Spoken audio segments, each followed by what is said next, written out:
नमस्कार। आपका अखबार के संक में आपका स्वागत है। मैं हूं प्रदीप सिंह। देश की राजनीति में ये दूसरी बार ऐसा हो रहा है कि जब लग रहा है कि नए सिरे से राजनीतिक ध्रुवीकरण होगा। पहली बार 4 जून 2024 को जब नतीजे आए थे और बीजेपी 240 सीटों पर रुक गई थी, तब लग रहा था कि शायद एक नए तरह का ध्रुवीकरण हो जिसके कारण बीजेपी के लिए मुश्किल हो और जो विपक्षी दलों का गठबंधन है वो और ताकतवर होगा और उसमें और पार्टियां शामिल होने के बारे में सोच सकती हैं। ये एक माहौल बना था और ख़ास तौर से जब पहला जो सत्र हुआ जुलाई में नई संसद का, उसके बाद से लग रहा था कि जो है कांग्रेस एसेंडेंट पर है और बीजेपी बैकफुट पर है, डिफेंड कर रही है अपने को, वो आक्रमण करने की मुद्रा में आ पाएगी जल्दी, इसमें शंका नज़र आ रही थी। लेकिन हरियाणा और उसके बाद महाराष्ट्र के विधानसभा के चुनाव नतीजों ने सब कुछ बदल दिया। अब स्थिति इसकी ठीक उल्टा हो गई है। इस बात की बड़ी प्रबल संभावना नज़र आ रही है कि राजनीतिक ध्रुवीकरण नए सिरे से तो होगा, लेकिन अब वो किसके पक्ष में जाएगा ये बदल गया है। वो एनडीए और भारतीय जनता पार्टी के पक्ष में जाता हुआ दिख रहा है और इसकी शुरुआत होने की उम्मीद है जम्मू कश्मीर से। आपको मालूम है कि जम्मू कश्मीर के चुनाव में दो तरह के रिजल्ट आए। तो एक राज्य जरूर है, लेकिन दोनों खित्ते बिल्कुल अलग अलग तरह से राजनीतिक रूप से व्यवहार करते हैं। जम्मू अलग और श्रीनगर अलग। श्रीनगर में यानी घाटी में नेशनल कॉन्फ्रेंस की जीत हुई, बड़ी जीत हुई, और जम्मू में भारतीय जनता पार्टी की प्रचंड जीत हुई। अब इन दोनों खित्तों में जम्मू कश्मीर के ये स्थापित हो गया है कि जम्मू में भाजपा का कोई चैलेंजर नहीं बचा, जिस तरह से सफाया हुआ है कांग्रेस का उसके बाद, और घाटी में नेशनल कॉन्फ्रेंस का कोई चैलेंजर नहीं बचा, जिस तरह से पीडीपी का सफाया हुआ है। पहले लोकसभा चुनाव में हुआ था, अब जो है विधानसभा चुनाव में।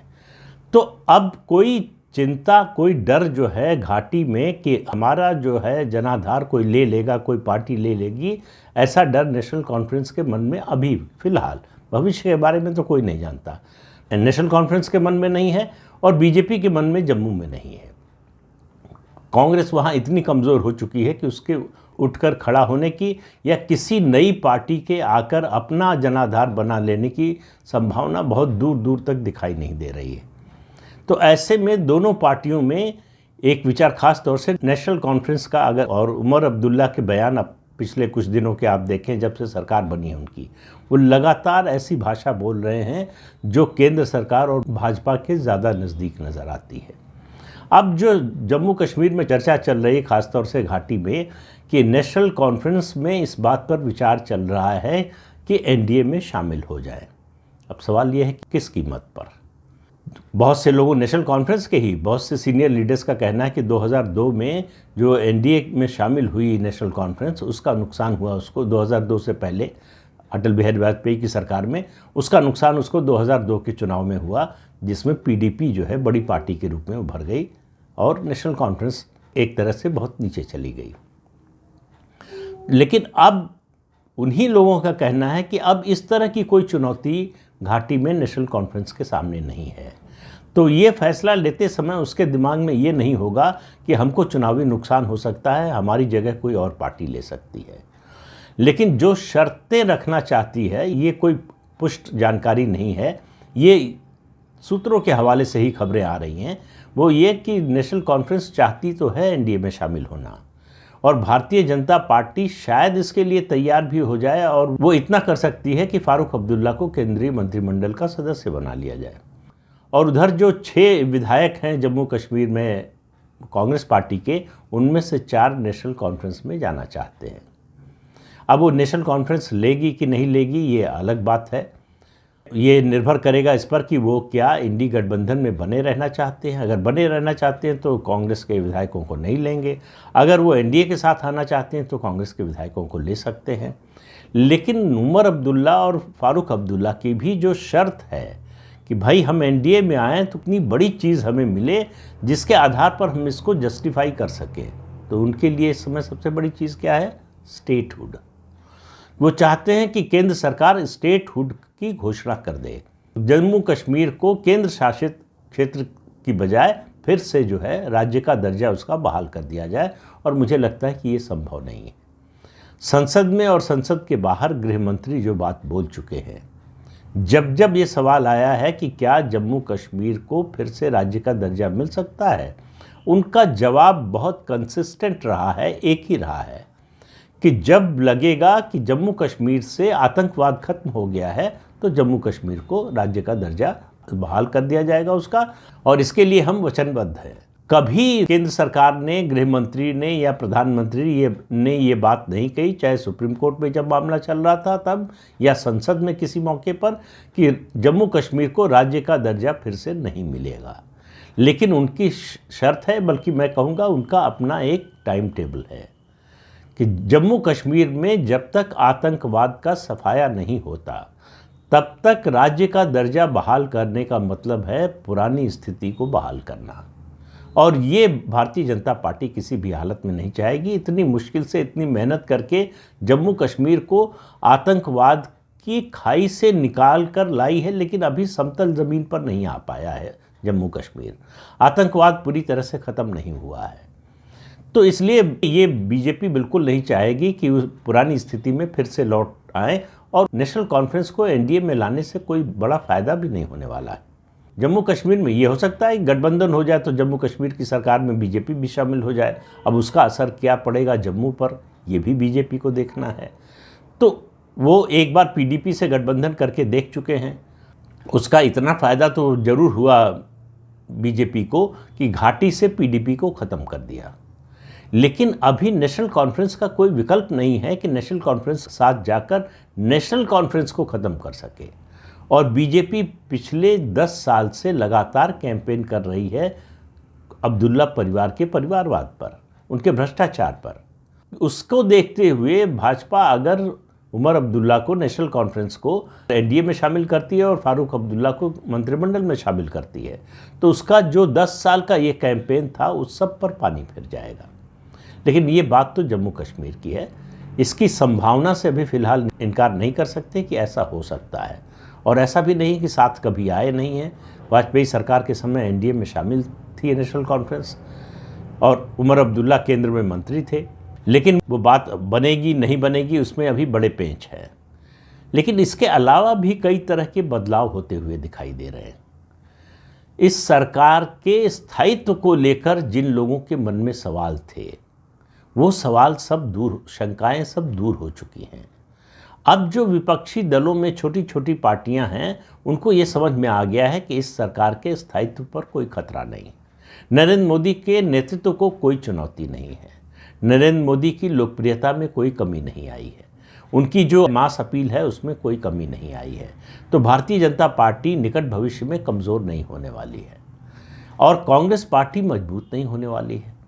इन दो तथ्यों को ध्यान में रखते हुए छोटी पार्टियों को लग रहा है कि भारतीय जनता पार्टी के साथ चलने में फ़ायदा है। तो कोई फैसला कहीं नहीं हुआ है, लेकिन पुनर्विचार शुरू हो गया है।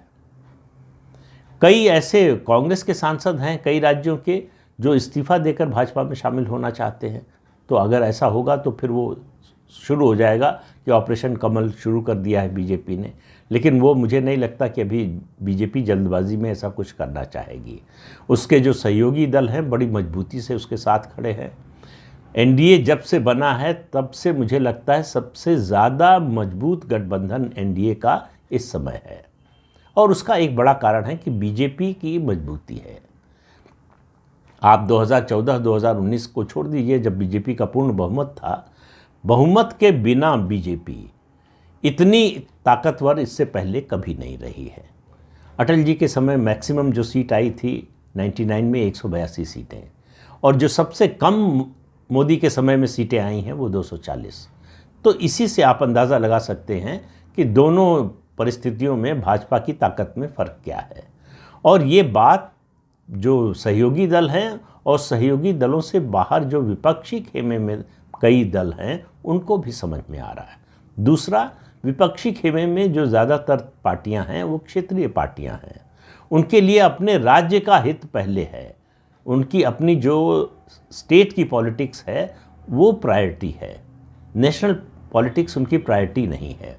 लेकिन जो सत्ता में है राज्यों में, उनके लिए केंद्र से अच्छे संबंध होना ये उनकी नज़र में हमेशा बना रहता है, इसकी कोशिश हमेशा बनी रहती है।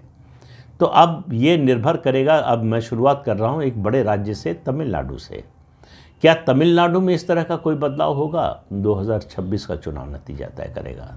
अगर डीएमके सत्ता में बनी रहती है तो वो इस पर विचार कर सकती है, लेकिन अभी तो सबसे बड़ा प्रश्न है कि क्या डीएमके सत्ता में लौटकर आ रही है 2026 में? इसकी कोई गारंटी नहीं दे सकता। ये बात एमके स्टालिन को भी पता है कि उनके लौट कर आने की सत्ता में कोई गारंटी नहीं, मतलब ऐसा नहीं कि निश्चित है कि आएंगे ही, जैसा पिछली बार लग रहा था। एआईडीएमके नया नया नेतृत्व विहीन हुआ था और उसके अलावा जो है आपस में डिफरेंसेस थे, कोई लीडरशिप उभर नहीं रही थी, अब भी नहीं उभरी है। उन सब परिस्थितियों का फ़ायदा डीएमके को मिला था और डीएमके बड़े मार्जिन से, या कहें कि प्रचंड बहुमत से जीत गई थी। तो ये तो डीएमके का है। अब दूसरे राज्यों में अगर आप बात करें तो आंध्र प्रदेश में तो टीडीपी एनडीए में शामिल ही है, कर्नाटक में कांग्रेस है और तेलंगाना में तो वहाँ आने का कोई सवाल नहीं है। लेकिन जो छोटे राज्यों की मैं बात कर रहा हूँ, हिमाचल प्रदेश, जहाँ कांग्रेस की सरकार है, ये सरकार अब कितने दिन टिकेगी और उसके जो इनर कॉन्ट्रडिक्शन हैं वो उसको कितने दिन टिकने देंगे, इसमें शक है। उद्धव ठाकरे जो देवेंद्र फडणवीस को देखने तक को तैयार नहीं थे, जब अमित शाह के साथ देवेंद्र फडणवीस गए थे उद्धव ठाकरे से मिलने 2024 के चुनाव से पहले, तो उन्होंने देवेंद्र फडणवीस को बाहर बिठा दिया था। आज परिस्थिति ये हो गई है कि उद्धव ठाकरे बेटे को लेकर देवेंद्र फडणवीस से मिलने गए। तो इस परिवर्तन को देखिए। और उनकी पार्टी के नेता लोकसभा में जो हैं अरविंद सावंत, उनका बयान आया है कि अभी तक हम कांग्रेस के गठबंधन के साथ हैं, अभी तक पर जोर दीजिए। मतलब ये परिस्थिति आगे बदल भी सकती है। शरद पवार, जिन्होंने इतना कुछ बोला प्रधानमंत्री नरेंद्र मोदी के खिलाफ, भाजपा के खिलाफ, और नतीजा आने के बाद भी कोशिश में लगे रहे कि सरकार बन सकती है, नीतीश कुमार को तोड़ लिया जाए, चंद्रबाबू नायडू को तोड़ लिया जाए। वो जो है अनार के किसानों के साथ अनार लेकर प्रधानमंत्री से मिलने जाते हैं। हालांकि शरद पवार के बारे में तो मेरा हमेशा मानना है कि वो पॉलिटिशियन है नहीं, वो व्यापारी हैं। जिधर उनका सौदा पड़ता है उधर वो रहते हैं। तो इसलिए उनके बारे में आप कोई भविष्यवाणी नहीं कर सकते कि वो किधर रहेंगे, लेकिन एक भविष्यवाणी कर सकते हैं कि जिधर सत्ता होगी उधर उनके होने की संभावना ज़्यादा रहेगी। वो सत्ता से बहुत ज़्यादा दूर नहीं रह सकते। अगर सत्ता में नहीं हैं तो सत्ता के पास रहने की कोशिश करते हैं। तो राज्य में तो 5 साल सत्ता में आने का कोई सवाल नहीं है, और उसके बाद वो राजनीति में सक्रिय रहेंगे कि नहीं, इस पर भी सवाल है। तो ये 5 साल हैं जब वो केंद्र की सत्ता के नज़दीक रहने का उनके पास अवसर है। तो वो क्या करेंगे? उनकी प्राथमिकता महाराष्ट्र नहीं है, उनकी प्राथमिकता देश की सरकार नहीं है, उनकी प्राथमिकता किसी राष्ट्रीय या सामाजिक बदलाव की नहीं है। उनकी प्राथमिकता अपनी बेटी का राजनीतिक करियर है, उसको कैसे स्थापित किया जाए। तो शरद पवार की कोशिश होगी कि मोदी के जितना करीब आ सके आने की कोशिश करें। अब ये सवाल है कि क्या भाजपा ये चाहेगी? शरद पवार से उसको मिलने वाला क्या है अब? तो ऐसे में इस बात की संभावना से इनकार नहीं कर सकते कि शरद पवार की पार्टी के जो 8 सांसद हैं उनमें से एक बड़ा हिस्सा टूटकर बीजेपी के साथ आ जाए। इसी तरह से आप देखिए कि बिहार में कांग्रेस और आरजेडी, और उत्तर प्रदेश में कांग्रेस और समाजवादी पार्टी, इन दोनों के रिश्ते जो लोकसभा चुनाव से पहले तक जैसे थे उस तरह के नहीं रह गए। दोनों राज्यों में आने वाले समय में चुनाव होने वाला है विधानसभा का। बिहार में 2025 में होगा और उत्तर प्रदेश में 2027 में होगा। और ये दोनों विधानसभा चुनाव इन दोनों क्षेत्रीय दलों का राजनीतिक भविष्य तय करेंगे। ऐसे में उनको ये विचार करना है कि कांग्रेस के साथ रहने से कोई फायदा है या नहीं। कांग्रेस जिसके भी साथ रहती है गठबंधन में, उसका पैर खींचने का काम करती है, उसको नीचे लाने का काम करती है। हालांकि ऐसा वो झारखंड में नहीं कर पाई। झारखंड को आप एक तरह से अपवाद भी मान सकते हैं। लेकिन बाकी राज्यों में जो अभी तक का अतीत है, जो इतिहास है, वो ये बताता है, वो प्रधानमंत्री नरेंद्र मोदी के उस कथन को सही साबित करता है कि कांग्रेस एक पैरासाइट बन गई है। तो ये परजीवी पार्टी है। ये दूसरों की शक्ति लेकर अपनी शक्ति बढ़ाती है। भाजपा इसके ठीक विपरीत है। वो खुद मजबूत होती है और अपने साथी दल को भी मजबूत करती है, उसको भी ताकत देती है। ये बात जो है पिछले 25, 30, 35 साल की राजनीति से साबित होती है और ये जो भी राजनीति में है उसको दिखाई देता है। तो ऐसे में राजनीतिक परिवर्तन की शुरुआत हो सकती है। संसद का तो सत्र अवसान हो गया, अब इसके बाद बजट सत्र ही होना है। तो बजट सत्र से पहले मुझे लगता है कि राष्ट्रीय स्तर पर, और राष्ट्रीय स्तर पर मैं बात कर रहा हूं तो खास तौर से लोकसभा की जो सीटें हैं जिन पार्टियों के पास जितनी, और इनमें छोटी पार्टियों की बात कर रहा हूं। कांग्रेस में कोई टूट होने जा रही है ऐसा नहीं लग रहा है, लेकिन कांग्रेस में वर्किंग कमेटी की 28 दिसंबर को बैठक है बेंगलुरु में। उसमें उम्मीद है कि कुछ असंतोष जाहिर करने वाले सामने आ सकते हैं। जैसे G23 बना था उस तरह का तो कुछ नहीं बनेगा, लेकिन जिस तरह से संगठन चल रहा है, जिस तरह से किसी की जिम्मेदारी जवाबदेही तय नहीं हो रही है, इसको लेकर बड़ी कसमसाहट है, बड़ा असंतोष है कांग्रेस के लोगों के मन में। अब कोई बोलने की हिम्मत करेगा कि नहीं, खास तौर से इसलिए उम्मीद जगी है कि राहुल गांधी 4 जून 2024 को जिस अवतार में दिख रहे थे उससे बहुत कमज़ोर नज़र आ रहे हैं। तो वो कहावत है कि चोट तभी करनी चाहिए जब लोहा गर्म हो, तो चोट करने का यही समय है। अगर कांग्रेस में बदलाव लाना, जो सचमुच बदलाव लाना चाहते हैं, जो कांग्रेस में ही रहना चाहते हैं, वो निश्चित रूप से चाहेंगे कि कांग्रेस में बदलाव आए, उसकी कार्यशैली में बदलाव आए, तो उसके लिए दबाव डाल सकते हैं, लेकिन उसके लिए हिम्मत चाहिए। ये इस बात के लिए तैयार रहना होगा कि इसकी कीमत चुकानी पड़ सकती है। तो क्या ऐसा कोई है कांग्रेस में जो ये जोखिम उठाने को तैयार हो? ये 28 दिसंबर को पता चल जाएगा। लेकिन उसके अलावा भी आप देखिए, 2 बड़े राज्य बने, बिहार और उत्तर प्रदेश का जिक्र किया। पश्चिम बंगाल में कोई स्थिति में परिवर्तन होता हुआ मुझे दिखाई नहीं दे रहा है। हाँ, ममता बनर्जी की राजनीति में जरूर परिवर्तन होता हुआ दिखाई दे रहा है। ममता बनर्जी अपनी राजनीति में पहली बार, और ख़ास तौर से मुख्यमंत्री बनने के बाद से ख़ास तौर से पहली बार उनको लग रहा है कि हिंदुओं को भी साथ लेकर चलना चाहिए। मंदिर बनवा रही हैं, और इसका सबसे बड़ा असर जो है वो है बांग्लादेश में जो कुछ हो रहा है, हिंदुओं पर जो अत्याचार हो रहे हैं, उसके जो वीडियो आ रहे हैं। अब वीडियो मतलब सोशल मीडिया के ज़माने में किसी से कुछ छिपा नहीं है। ऐसा नहीं कि 6 महीने, साल भर, 1 साल बाद कोई खबर आएगी तब पता चलेगा क्या हुआ। तुरंत पता चल जाता है लोगों को क्या हो रहा है। और पश्चिम बंगाल में इस बात को लेकर बड़ी बेचैनी है कि जो कुछ बांग्लादेश में हिंदुओं के साथ हो रहा है, हिंदू मंदिरों के साथ हो रहा है, तो ये संभव नहीं है कि पश्चिम बंगाल की राजनीति पर कोई असर न पड़े। तो ममता बनर्जी क्या कर रही हैं? ममता बनर्जी की मुश्किल ये है कि मुसलमान को छोड़ नहीं सकते हैं, तो वो 2 नावों की सवारी करने की कोशिश कर रही हैं। तो आप याद कीजिए राजीव गांधी का समय, उन्होंने भी शाहबानो और अयोध्या के मुद्दे पर, 2 मुद्दे थे परस्पर विरोधी, 2 समुदायों के मुद्दे थे, उस पर 2 नावों की सवारी करने की कोशिश की और बीच में खुद तो गिरे ही, कांग्रेस को भी गिरा दिया। क्या ममता बनर्जी के साथ ऐसा हो सकता है? निर्भर करता है कि उनका संतुलन साधने की उनकी शक्ति कैसी है, संतुलन साधने की उनकी रणनीति कैसी है, और उसके अलावा दोनों समुदायों पर इसका क्या असर पड़ता है, कौन उनको ज़्यादा विश्वसनीय मानता है। अगर वो हिंदुओं को लुभाने की कोशिश करेंगी तो उसका मुसलमानों पर क्या असर होगा, और मुस्लिम प्रेम उनका उसी तरह से बना रहता है या ज़्यादा उधर झुका हुआ दिखता है तो हिंदुओं पर क्या असर होगा। इससे तय होगा कि ममता बनर्जी का 2026 के विधानसभा चुनाव में क्या होने वाला है। मुझे अभी जो स्थिति है उसमें लगता नहीं कि उनका कोई बड़ा नुकसान होने वाला है, लेकिन राजनीति में समय बदलते, परिस्थिति बदलते देर नहीं लगती। भारतीय जनता पार्टी के सामने इस समय अगर कोई सबसे बड़ा लक्ष्य है किसी राज्य की राजनीति में तो वो पश्चिम बंगाल है। वो पूरब में, बिहार में तो सत्ता में है ही, गठबंधन में ही भले सही, ओडिशा में अपने दम पर सरकार बना चुकी है, पूरे नॉर्थ ईस्ट में है। पश्चिम बंगाल ऐसा किला है जिसे भाजपा अभी तक भेद नहीं पाई है। तो ये भारतीय जनता पार्टी के लिए सबसे बड़ी चुनौती है पश्चिम बंगाल के किले को भेदने की, और भारतीय जनता पार्टी पूरी ताकत लगाएगी। ऐसा नहीं कि पहले ताकत नहीं लगा रही थी, लेकिन महाराष्ट्र और हरियाणा के नतीजों से उसका उत्साह बढ़ा है कि वो कर सकते हैं ऐसा। परिस्थिति को एकदम उलट सकते हैं। जो हरियाणा में हुआ, जो महाराष्ट्र में हुआ, उसकी कल्पना चुनाव शुरू होने से पहले किसी को नहीं थी।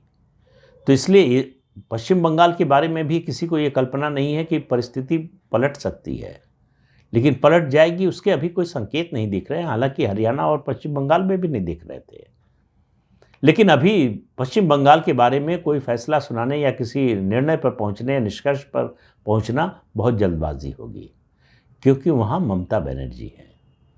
महाराष्ट्र में कोई ऐसा नेता नहीं था उनके कद का, और हरियाणा में भी नहीं। हरियाणा में भूपेंद्र सिंह हुड्डा चुके हुए नेता थे, उनकी पार्टी के अंदर उनके नेतृत्व को लेकर चुनौती और असंतोष दोनों था। ममता बनर्जी के साथ ऐसा नहीं है। ममता बनर्जी अगर अपने घर को ठीक रखती हैं, क्योंकि उनकी पार्टी के अंदर भी दो गुट तो बड़े स्पष्ट रूप से बन गए हैं। एक उनका जो वफादार गुट है, जो पार्टी के गठन के समय से उनके साथ है, जिनको ओल्ड गार्ड कहा जा रहा है, और नए नेता जो उनके भतीजे अभिषेक बनर्जी के साथ हैं, जो अभिषेक बनर्जी पार्टी में पूरी तरह से बदलाव चाहते हैं। इस टकराव को रोकने में अगर ममता बनर्जी सफल हो जाती हैं, तो पश्चिम बंगाल में भाजपा के लिए उनको चुनौती देना बहुत कठिन हो जाएगा। तो अलग अलग राज्यों में परिस्थितियां अलग अलग हो रही हैं। जैसे कर्नाटक का उदाहरण दिए बिना बात पूरी नहीं होगी।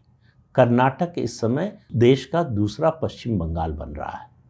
जिस तरह की मुस्लिम तुष्टीकरण की राजनीति वहाँ हो रही है, जिस तरह से पॉलिटिकल वेंडेटा चल रहा है, बीजेपी के नेता सीटी रवि को जिस तरह से गिरफ्तार किया गया, जो मामला हुआ वो सदन के अंदर हुआ, विधानसभा के अंदर हुआ। विधानसभा के अंदर कही गई किसी बात के आधार पर पुलिस कोई एक्शन नहीं ले सकती, बाहर कोई मुकदमा दर्ज नहीं हो सकता। इसके बावजूद सीटी रवि को गिरफ्तार किया गया। कई घंटे तक उनको शहर में घुमाते रहे पुलिस की गाड़ी में बिठाकर। और उसके अलावा जो कुछ कांग्रेस के अंदर चल रहा है, कांग्रेस के अंदर भी वहाँ सब कुछ ठीक नहीं चल रहा है। इस कोशिश में मुस्लिम तुष्टीकरण की राजनीति और तेज हो रही है। और जो वहाँ के दो प्रमुख समुदाय हैं, लिंगायत और वोकालिगा, जिन्होंने साथ दिया था विधानसभा चुनाव में कांग्रेस पार्टी का, उनमें भी बड़ी नाराजगी है। तो अगले विधानसभा चुनाव में इन दोनों समुदायों का समर्थन मिलना कांग्रेस के लिए बहुत संदिग्ध है, बहुत संदेह के घेरे में। और लिंगायत समुदाय के लोग और वोकालिगा समुदाय के भी जो महंत हैं और जो उनके पीठों के पीठाधीश्वर हैं, वो सब लोग कांग्रेस के खिलाफ बोल रहे हैं। चुनाव आते आते क्या परिस्थिति बनेगी पता नहीं, और उससे ज़्यादा निर्भर करता है कि बीजेपी अपना घर ठीक करके क्या फिर से मैदान में उतरने की स्थिति में, कांग्रेस को चुनौती देने की स्थिति में आ सकती है। बीजेपी में भी अंदर सब कुछ ठीक नहीं है। येदियुरप्पा के बेटे को प्रदेश अध्यक्ष तो बना दिया है पार्टी ने, लेकिन पार्टी के अंदर से ही उनके नेतृत्व को लगातार चुनौती मिल रही है, और ये मामला शांत नहीं हो रहा है। और इसको शांत कराने की कोई बड़ी कोशिश हो रही है, ऐसा कम से कम सार्वजनिक रूप से दिखाई नहीं दे रहा है। तो अगर अंदर का ये झगड़ा बढ़ता रहा तो उसका जाहिर है कि फ़ायदा कांग्रेस पार्टी को मिलेगा। वहाँ जो तीसरी पार्टी थी जो कंटेस्ट को ट्रायंगुलर बनाती थी, जेडीएस, वो लगभग समाप्त हो चुकी है। वो भारतीय जनता पार्टी की कृपा पर निर्भर है, उनके साथ अलायंस में भी हैं, तो इसलिए उनका जो है वो पार्टी पूरी तरह से हाशिए पर धकेली जा चुकी है। तो सीधी लड़ाई कर्नाटक में अगले चुनाव में भाजपा और कांग्रेस के बीच होनी है। ऐसे में दोनों अपने घर अगर ठीक नहीं करते हैं तो अब किसको घर के अंदरूनी झगड़े का नुकसान होगा ये अभी बताना मुश्किल है, लेकिन परिवर्तन हो सकता है। तो अलग अलग राज्यों में और ख़ास तौर से क्षेत्रीय दलों और उससे भी ज़्यादा छोटे दलों पर नज़र रखिए। आने वाले समय में इनमें कुछ बदलाव हो सकता है। ये मानकर चलने में कोई हर्ज नहीं है कि इस पूरी लोकसभा में बीजेपी 240 सीटों पर अटकी नहीं रहेगी। वो जल्दी से जल्दी 272 का आंकड़ा पार करना चाहेगी। कैसे होगा वो मुझे नहीं मालूम, लेकिन होगा इसकी मुझे बड़ी प्रबल संभावना नज़र आती है। तो इस अंक में इतना ही। अगले अंक में फिर मिलेंगे किसी नए मुद्दे के साथ। तब तक के लिए अनुमति दीजिए। आपसे अनुरोध है कि चैनल देखिए, शेयर कीजिए, लाइक कीजिए और सब्सक्राइब जरूर कीजिए। नमस्कार।